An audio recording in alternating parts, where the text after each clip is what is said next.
Oh, what happened there? Okay, the intro went weird. That was weird. Um, it's great. Great to have you back. How did the first week of games go? Oh, so we went to SUNY Oneata last Saturday. Long ride. Um, our starting point guard went down with a knee injury. We found out yesterday she's out for the season. No. Yeah, so we played well. We lost. They're a really good team, so we kept it close. We fought, and then we played Wednesday night against a team that's ranked like first in their conference. They lost by like 40 to them last year. We ended up losing by 3. We had a couple of chances to win, and the cool part is we had 2 freshmen that had enough like chutzpah to take like game-winning shots at the end. Neither one fell. We had 2 really good looks. But what are you going to do? So then we play again tomorrow. So we're 0-2, which was kind of expected at this point. We played 2, really good out of conference games, but we were in both games, which is good. We saw progress every day. Wednesday night we got into crazy foul trouble. One of our better players fouled. She only played 14 minutes. She usually plays like 30. Oh wow. So yeah, there's so many different crazy emphasis this year for refs. Really bizarre. Hmm. Um, What do you she mean? got she got called for like 6 travels in the post because she's catching. I mean, I watched the replay like 100 times yesterday. It didn't look like a travel to me, but they're saying she's hopping before she makes her move, like after she catches it. So I guess that's a new emphasis. The weird part is that they put these emphasis on certain things, and it doesn't even give the player an advantage. Actually, if anything, it slows them down from making the Right. move. Right. So I'm not really sure, where that came from, but we worked with her yesterday at practice, and we'll work again today on just kind of slowing that footwork down. She's making great moves and scoring. She had 13 points and 9 rebounds in 14 minutes. Oh wow. So if we had her for a full game, I think the outcome would have been really different. But that's sports, right? Unfortunately, things And happen out of your we're control. building, And right? yeah, I mean, we were down like 18 at one point. We battled back. We took the lead. Um, we missed 12 free throws, like 7 of them down the stretch. Oh, So, again, as a coach, it's like, unfortunately, there's not much I can do besides just making them shoot free throws in practice, but nothing really gets you ready for that in game pressure moment when you're dog tired to be able to make them. So, you know, we live to fight another day. So we play yeah. York College tomorrow. We should beat them. I think we're a lot better than them, but you never know. Obviously the point guard now being out for the season, we got to adjust some things pretty early on that we weren't expecting to have to adjust, but Right. we still have. We get a different kid back tonight. We get one of our senior post players, which will be good.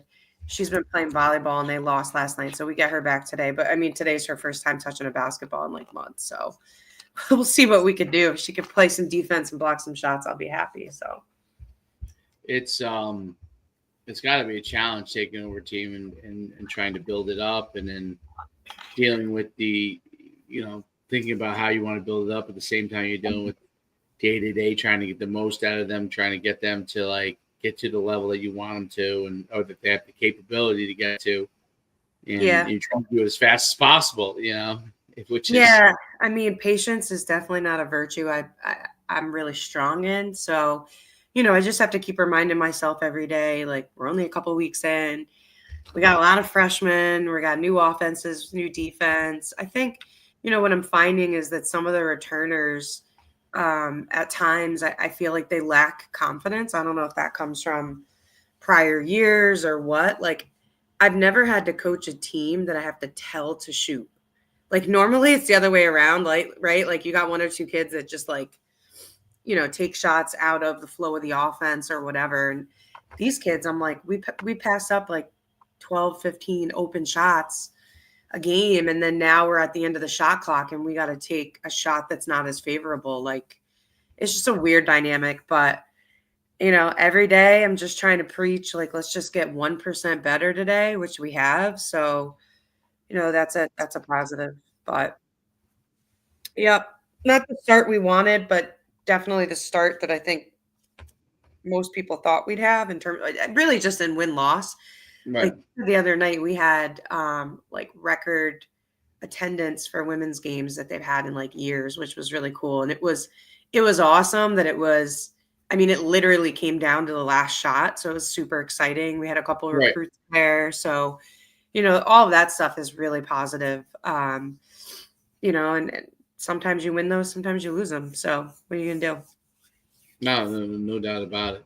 I love your title there, serial entrepreneur. So actually, serial entrepreneur. Oh, is that still up there? Yeah. Oh, that must be from the pod I did with Cully a couple weeks ago. Cereal, like eating a cereal. Yeah, so like everyone calls me a serial entrepreneur, like SERIAL.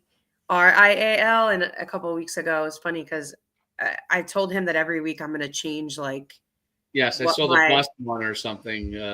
oh yeah, like hater of buses with no bathrooms. So I was telling him that I'm like I love cereal, like I could eat cereal like any meal of the day. So that was like my tagline that day. I don't know why it's still up. I didn't click on that, so it must have just saved and pulled over. So Yeah, anyone listening, I'm a serial entrepreneur and a serial yeah, entrepreneur. yeah, yeah. Of Yeah. course. Oh my God! So your buses don't have bathrooms? So the first road scrimmage that we had one, so we get on this one on Saturday and it took us like almost 4 hours to get there. And we get on the bus and the guy's like, I just want to let you know there's no bathroom on this one. I'm like, what? So, we had to stop, which, you hate doing because you just want to get there. We ended up getting there with 40 minutes on the clock to play, which wasn't great Oh, either. Like you want to get there an hour and a half before, get on the floor an hour before, etc. But yeah, so that wasn't great. Hopefully we'll have a bus moving forward. I put a little note in there like, hey, like anything over 2.5 hours, like we really need a bathroom. Like yeah. you're telling the kids to hydrate all trip. And then, we're on the way home and we're like a half an hour in and one of the kids is like, I really got to go to the bathroom. And I'm like, and like, you just want to get home at that point, Right, right, right. Well, yeah. There's nothing you have to stop, and it's like, wow, Yeah. that's tough. Yeah, no doubt. That's so that one. That's the D3 world. You have to battle through some things. Yeah. It's funny. I was talking Find a to big donor over there, Marie. Find Yeah, a big right. donor. I was talking to Morgan Valley yesterday. She's the assistant coach up at UConn, and we usually talk like once or twice a week. But she was like, "How's it going?" I was like, "Man, I'm just living the D3 life." I told her about the bathroom story. She goes, "Honestly, that's like the low and mid major D1 life too." Like, yeah, but like back in my day, it was like souped up coach buses, always had a bathroom. We go right to, the airplane and you walk 10 feet and you get on, you have chartered flights. So it's a different world. But Yeah, you're spoiled. You're spoiled. yeah, I mean, it's been a while since I've been spoiled, but yeah, that was a little bit much the other day. The 4 hour ride with no bathroom was rough. Even I had like a couple points was like, oh, I have to go to the bathroom. Yeah, yeah, of course. Yeah. I would make it. Yeah. So speaking of UConn, huge game tonight. We got North Carolina at North Carolina tonight.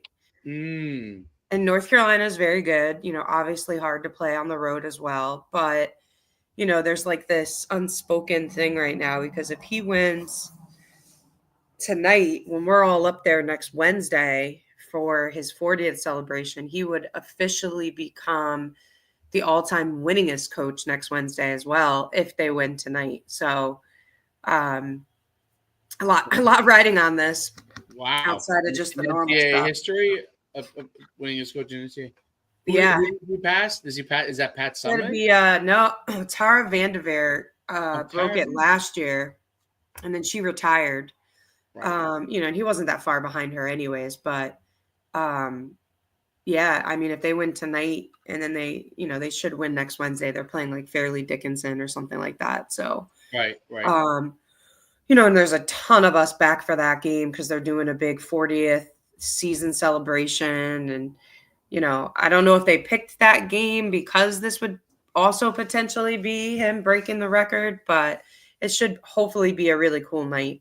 We'll find out tonight. That game's it's early tonight. I think it's at 6 o'clock. So Okay. I'll be in practice till 6:30, and then I'll hop up to my office and watch. So The 40 so it's 40 years that they've had women's basketball, no, or is it 40 years of him being there? it's his and Chris Daly's 40th season together. Oh, they were there in 84. They came there. Yeah, I crazy, didn't right? realize that. See, I thought when I was a freshman in '92, I had thought he'd only had been there at the time for a few years. I didn't realize that he'd already been there for like 7, 8 years already. Yeah, Oh, yeah. okay. Wow, that's incredible. They've been there for 40 years. I mean, 40 years to be at the same place for 40 years is incredible in and of itself. And then you break down the resume of what they've been able to accomplish. And I mean, you remember, because even back in 92, Yeah. they weren't winning a ton of games yet, So by the time you left, they had won their first, right? I don't know if I told you the story. When I first got there in '92, they were very good. They were really. Rebecca was there already. It was Rebecca. Yeah, that would have been her probably her freshman year, either freshman or sophomore year. Might have been sophomore year. It was Rebecca Rosati. Yeah, it had to be. They won. When they win, '95 was when they won. Yeah, and Lobo was a senior. Rosati was a junior that year. So yeah, then that would have been Lobo's sophomore year. Would have been that same year. So they were pretty. I think they were pretty good. I think it was my second year there, '93, when girls' games originally were free. Okay, yeah, you could go to a Gamble game. You just walk right in. Yeah, you walk right in. Yeah. I used to go watch the girls play volleyball, walk right in. Go watch, girls play basketball, go right in. So they come, they play. This had to be '93. They played Stanford was at UConn. It was a big game, and UConn was really good that year. I don't remember how far they went, but they went very far. And Stanford was coming at the time. Stanford and Tennessee were really the top dogs. Yeah. And so I come there, and I'm with somebody, and I walk into Gamble to go watch the game, and I pull the door open. I go to show my student ID, and they're like, "You can't go in." I'm like, "What do you mean I can't go in?" They're like, "You can't go in. We're charging for the game." I'm like, "You're charging for the game?" So I was befuddled. I walked out. I didn't go to the game, right? It obviously was I think you got one, but it was a great game.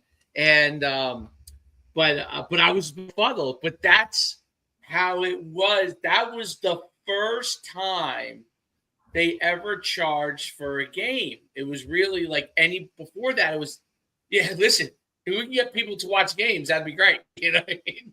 Sure. And that was the first time. And I remember they must have had a pretty big crowd because a lot of people probably went. And from that point forward, though, it was on its way. It was like a rocket ship. It was literally a rocket ship. So I didn't realize, because I think they probably originally played in that field house. Yep. It's probably where they originally. I think the men probably did too before Gamble got built. But it's funny because when I first got there, the field house is beautiful now. I'm assuming it still is. I haven't been there in a while, but when I first got there, the field house was like how it was. Like literally like wood floors. The track was awful. And we used to practice there, like if Gamble wasn't available or something was going on. Yeah. Very maybe once or twice a year. Like it wasn't often, but I think they've recently renovated it. At least that's what I heard. They had renovated it by the end of the years that I was there. They had renovated it. But then they might. I'm sure they renovated it again because what they built at that time was not what you would have now. I'm sure. And it was funny because I was also informed that we were talking about the arms race of football and basketball with Joe D'Ambrosia and how the basketball facility obviously got built. I don't know, is it 10 years now? I think 10 years ago. Obviously, it was long after you were playing, but 10 years ago. But I think I heard that they're saying that they may have to they may have to do it again because all these other places are building these like incredible basketball facilities. Yeah, I So mean, our facility is awesome. I mean, I don't know what I they could heard it's unbelievable. possibly do to it to make it better than it is. I mean, they got their own chef in like kitchen upstairs. They got and it's a mirror. So you walk in women's basketball's to the left and you walk to the right and men's basketball's over there.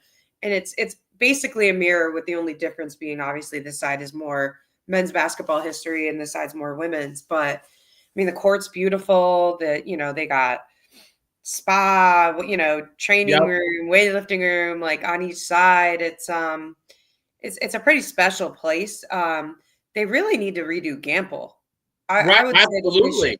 they should redo Gamble before they touch anything else. But I agree. I agree. yeah, Why don't it was funny. We had that discussion, and Joe D's a little more old school, but I'm like, dude, I'm like, I don't know if you knock down the foundation, but you knock down gambling. First of all, there's no suites there, right? You guys all the big games have to go to the XL Center, right? So yeah, no suites there.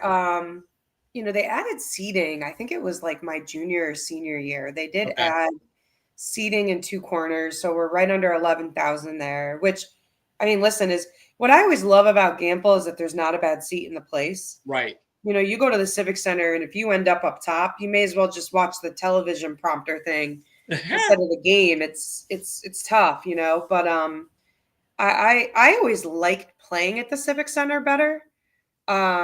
I feel like I always shot better there. I feel like we're a little bit more dialed in because you stay at the hotel because it is quite a hike from campus. You do the pregame meal across the street. We used to do it at the Goodwin Hotel. I don't know where they do it now, but um, and you hop on the bus and you got a 30-second ride to the Civic Center. When you're on campus, it's like you're doing pregame. Well, now they probably do pregame right in the facility. Back Sure. then, we would do it at the CAF, then make our way over. But yeah, it's a little outdated. I mean, they just put in a brand new, like prompter screen thing where they do the starting lineups and all of that. Which looks really, really cool. I feel like they've updated that a couple of times. I think they did do some updates to the roof because there was a while there where like the roof was always leaking. No. Yeah, but it's I get where Joe's coming from and being like the old school part of it because it does give you like that old school original historical feel. Like the same way when you like have you ever been to Cameron Indoor? Yeah. Yep. I mean, on TV, that place looks huge with the angle that they show. And then you walk in there and you're like, this is it? Like, Yep. it's kind of wild. It's not that big. I don't even think they have as much seating as Gamble does. But like, if you redid that and built some monstrosity there, you do take away like that whole historical old school vibe. So, it's tough, but I do think that to your point, it would be cool to add some suites and some stuff like that there that just make the experience from a fan perspective a little bit better. But again, the nice part is like there really isn't a bad seat in the house there. No, that is what makes Gamble unique is that there's all there's all And you're great like right on the court. Like the student section is like right there. on the court. Yeah. Whereas like the Civic Center, it's a little bit further back. So like you don't, and when you go to Cameron Indoor, it's even worse. I mean, those Cameron crazies are literally like leaning over onto the court, which just gives it like a whole different cool vibe. So yeah, I'm kind of torn. Like I do think they need to make renovations, but there is something to be said for the history there and like just the overall energy and atmosphere is like unmatched. No, right, absolutely. I wonder if some point they would actually change it. It's an embedded structure to the way that it's built. It's like Because it's down, right? So down, like yeah, yeah, like you got to go downstairs to go into that top level and then the court is down. So it's not like, some facilities you walk in and you walk straight in and then you have right. all the seating up and maybe you have like one section that goes down, but ours goes like pretty far down. Yeah, so I would imagine that it would be probably a difficult structure to. Yeah, it would definitely be tough. It's unique. It's a very very unique, and where it's situated in campus Yep. is that part is definitely I don't know, like there's not many places that have that part, like Yeah, like it's usually on the skirt of a campus, yes, right? yes, yeah. Even football field wise, like have you been to Penn State? Football wise, yeah. Yeah. So like, the stadium's kind of on the outskirt there. Their Yep. their basketball facility is, I guess, central to that side, but that campus is so big, like So huge. you don't even feel it, like the cool part about Gamble is that it is kind of right in the center of everything. Like you walk out of Gamble and you're at the business building, like so Yes, that's right across the street. Yeah. yeah, I mean, the only crummy part that I used to hate going there to watch games is that, I mean, the traffic, right? Like you got one street in, one street out. Like, thankfully they built that other parking garage right across where the co-op is. Cause for a Yep. while there, like parking was bad. Brutal. Yeah. Because they just had that one parking garage down by like where X Lot used to be. Yep. Yeah. Which is a little bit of hike in the middle of winter with the wind tunnel that you got there on that main drag. But You won't believe yeah. it. When I was there was no parking garages. So it was crazy because obviously the men were already very good at that Yeah. point. And obviously the women equaled it as it got like towards. There was no, I don't know how the people, like I'm thinking back, like Yeah, I don't know where they parked. Where did they must have parked? My guess is they parked up along the hillside, like wherever you. Yeah, could because grab none of that stuff was there, right? So I Yeah. remember when the first game I ever went to was in '94. My dad took me to a game. So this is before they won, but like they were Yep. becoming good, and I was really into basketball at the time. And you would go up that hill, and there were stairs. It would Yep. take you to that parking lot that's right up top there. That's kind The of that football bridge. field. I Yeah. think I think that lot is still there, but like Yeah. that's where he parked because none of that stuff was there before. Oh. Like you had to build parking garages because you kept up, building on all these different parts where people would park. So yeah, it's crazy. I mean, 40 years is just nuts.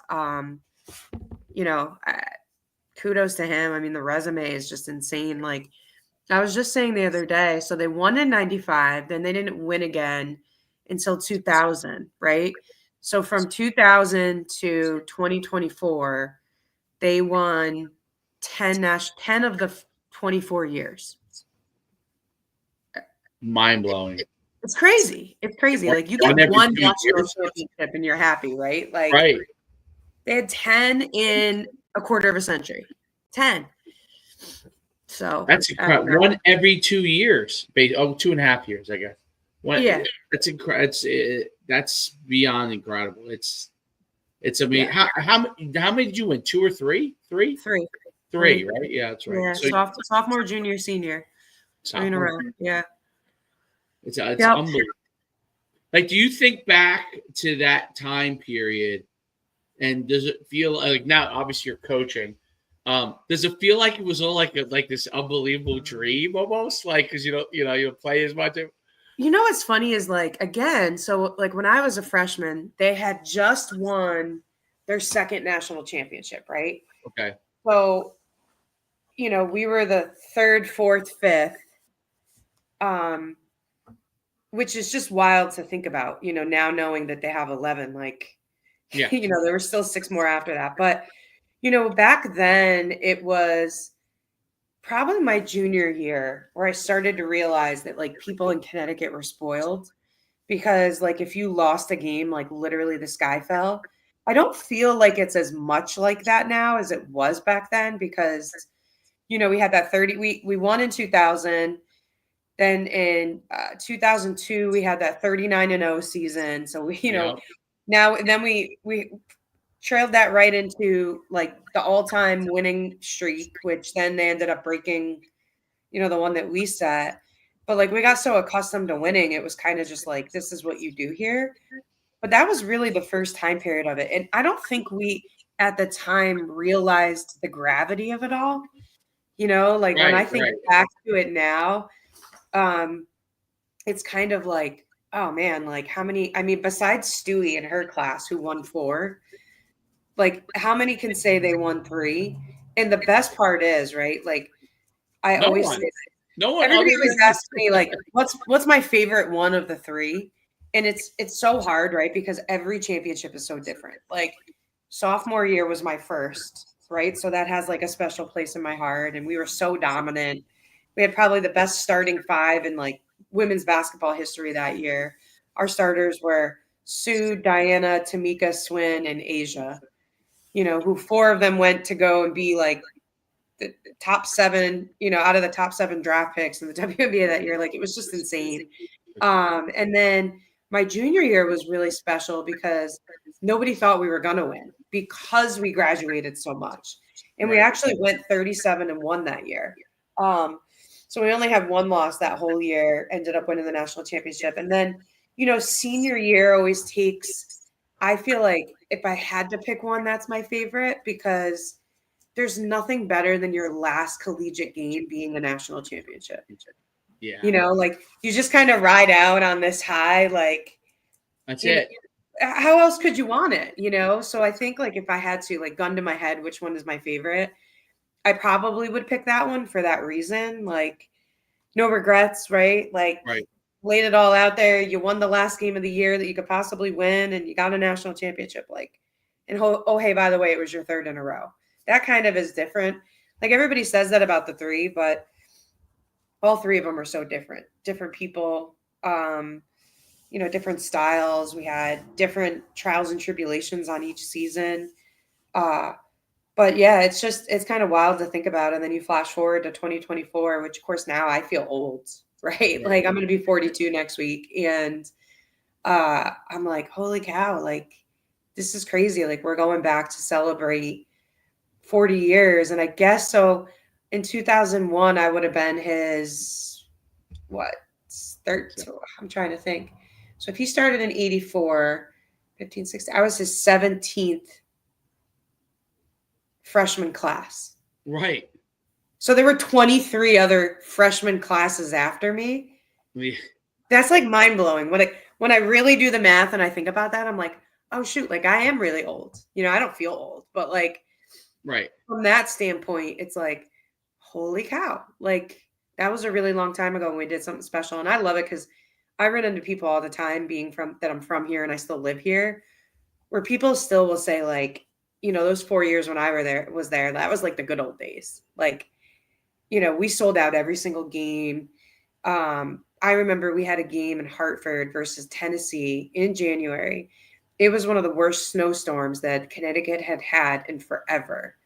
And I remember being at the Goodwin Hotel and it was like, we don't know, like, we probably won't have that many fans today because the roads are freaking awful. Like, there's like a state ban, like stay home unless you're emergency services or whatever.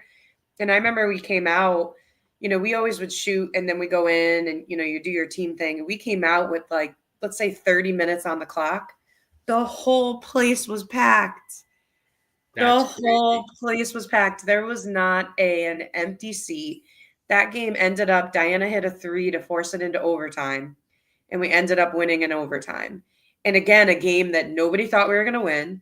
That was like our first like real test that year after we graduated, the four seniors from the year before. And Tennessee was ranked number 1. They had a ton of seniors that year. They were like opposite us. Like they had all the upper. Kara Lawson was a senior. Like, Oh wow. They had all these people who were, and think about that. Like I said that the other day. I like Kara Lawson. I hate that she tries to do a mic drop every time she's got a mic in front of her. But imagine this. She played at Tennessee. She went 4 years without winning a national championship. It's crazy. Yeah. Yeah. And you don't think about it like that. And even at UConn, like we joke sometimes, like, obviously if they don't win this year, like Paige would have been there 5 years without a national championship. I can't even like wrap my head around that. And that's probably only happened to like 2, maybe 3 classes since 95, which is kind of wild when you think about that. Crazy. And you're like, wow, we feel like we always say, like, we feel really bad for those classes that just happen to hit that dry spell of that 4 years and never got one, Like here, like we'll share one of ours with you. Like, we have a couple that we could spare, but it's crazy. It's unfathomable for most people but it's normal for you guys, and that's the thing that's makes actually you guys so unique in the sense that it would be hard for you and a lot of the girls to relate to the fact that that's actually the case. You know what I mean? It's not something that's it's so unique. I mean, I wonder, like I don't know, like I wonder how Gino thinks sitting there. You know what I mean? Like the fact that he's been able to win the way he has. I wonder if he ever reflects on the fact that it's so unreal what he does. I know he probably does it because he likes to grind and he likes Right. the process of coaching the women and the process of helping them And it's get better. addictive, right? Like that competitive part of it is addictive. But like I just looked it up. So like you mentioned Stanford in that game, the first one that they charged. So Tara Vanderveer last year when she retired, it was her 38th season. Now Stanford has been a top program since I can remember, since the 90s. Right. She has three. Only three. Like that's incredible. And how many since UConn became dominant? Probably maybe one. Maybe one. I think there was one in there. Yeah, 2021 they won. So 1990, 1992, and then 2021. 2021. Yeah. That's interesting. Yeah. So it's it's how many crazy. did Tennessee win from the time? I know there was a Well, time when Pat Summitt was there, they when she left, they had 8, and they haven't won any since. Right. So, and I don't know how many years she was actually there. Before she stepped down, obviously due to an illness. Yeah. They won they had Candace Parker in 2007, 2008. So that was after me. They won back-to-back those years. And before that, they actually had 3 in a row, 96, 97, 98. And I think that was like the Shamika Holdsclaw days. Yeah. She was so good. Oh my gosh. Like people don't talk about her enough. She was so good. It was like crazy. And then you had Tamika Catchings after her and then Candace Parker. But Shamika Holdsclaw, New York kid, Christ the King. She was like the first freakish athlete. Like, oh my gosh. And like, she's so talented. I should see if we could get her on. AB's friends with her. Oh, yeah. She's really big into the mental health platform and stuff now. Oh, really? But she was just so good. And there's a lot of those players when you think about it back in the day. But yeah, to think that Tara Vanderveer retired last year as the all-time winningest coach and only had 3 national championships. That's unbelievable. That's because of Gina. That's because of you guys. That's the only. And then Pat Summitt, right? So Pat Summitt came around, and then she didn't win another one until Pat Summitt retired, and all that good stuff. They won the year right after the COVID year. Was their most recent, but yeah, it's wild. And like, even I gotta look this up now too because I'm interested. Even on the men's side, like, how many does Coach K have? Let's see, 5. Right? And he was there. His most recent was 2015. Calhoun had what, 3? Well, Hurley has 2. Was where I was going with that, right? So Calhoun has 3. UConn must have at least 5 because I think we have 6. I think Calhoun has 3. Ollie has 1, and then Hurley has 2. Yeah, so there we go. So 6 then. Yeah, but like, how many years did that take? How many? Let me see that. How many Calhoun, it took him a while to get to there because I remember Gino had. I think I'm right. Gino won first, and yeah, Calhoun. What was it? 99. Yes, the men shocked the world. Was that Khalil El-Amin? Was that with El-Amin? Okay. Yeah. And then the girls won the next set. So Coach K was at Duke for 42 seasons and won 5 before he retired. So Hurley's been at UConn, what is this, his 5th season or his 6th?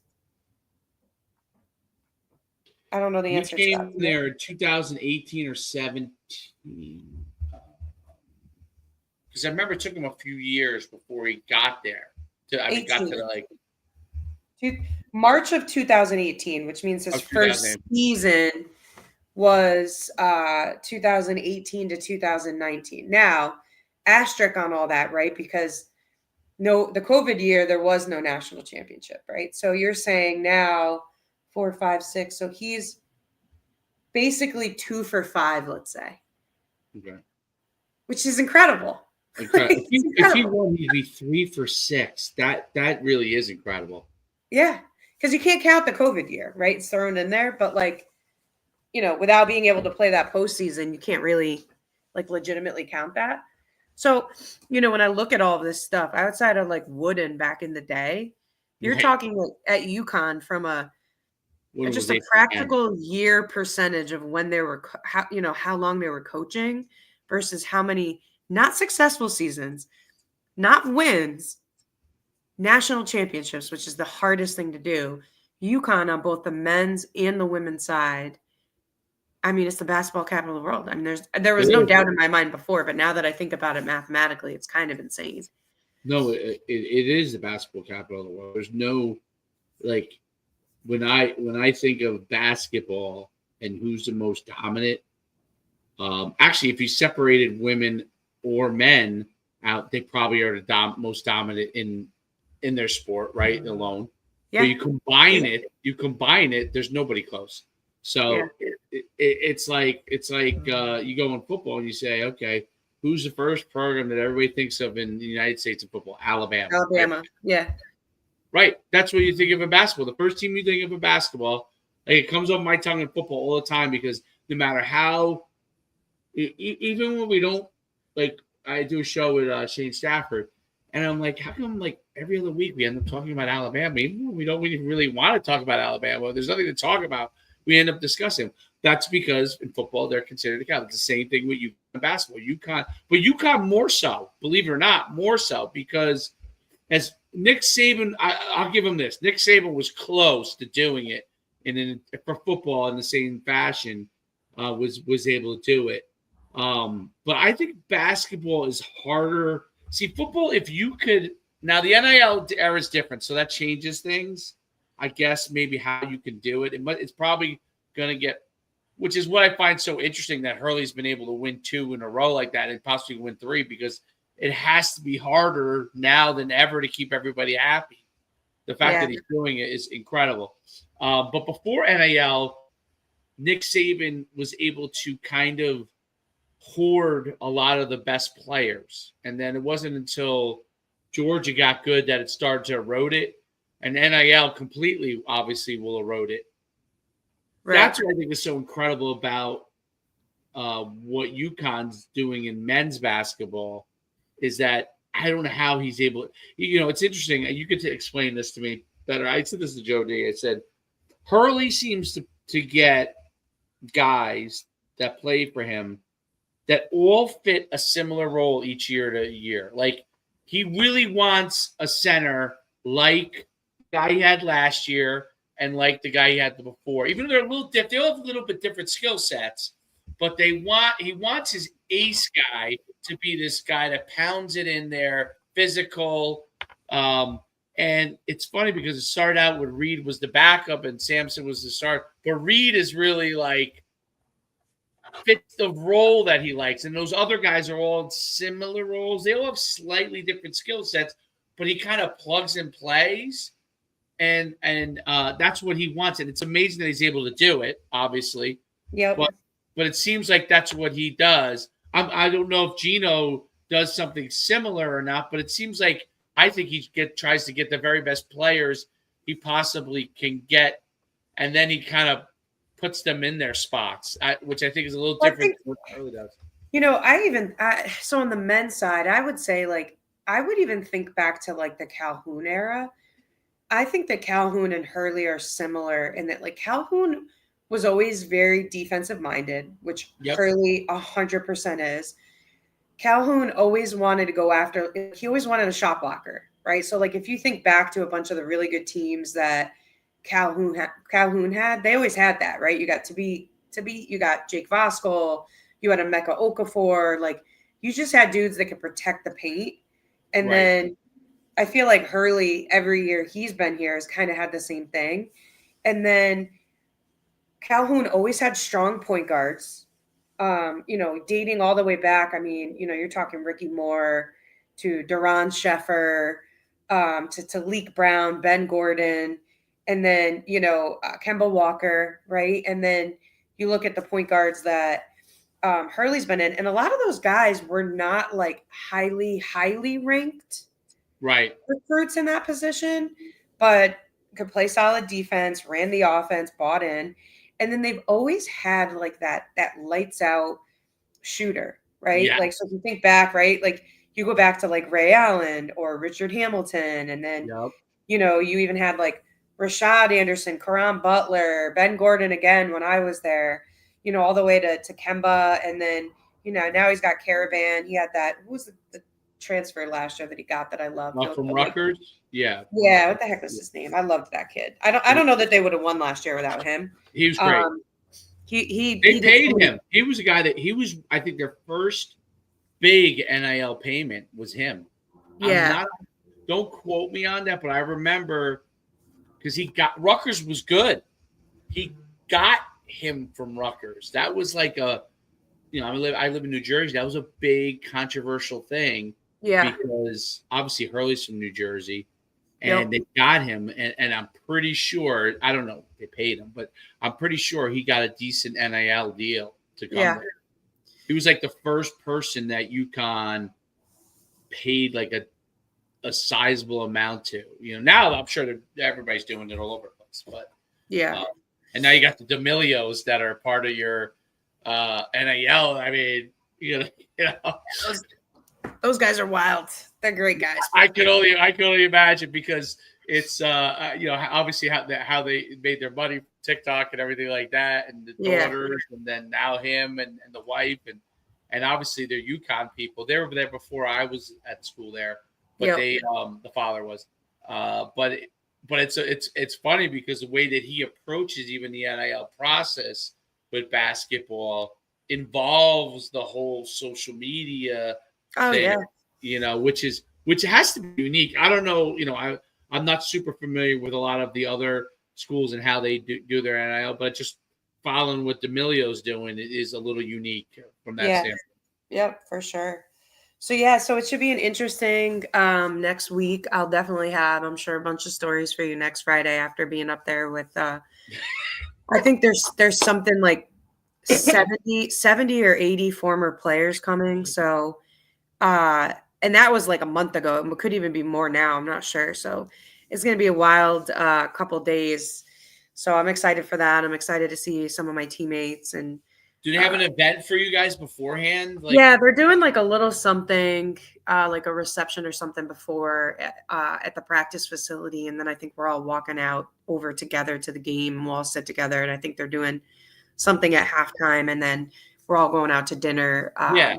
At Cafe Aura, coach's restaurant afterwards. So that's so cool, dude. That's it should be pretty wild. So I'll have some stories. Hopefully I'll be able to say that I'm 2-2 because I'll have 2 more games before then, which would be cool.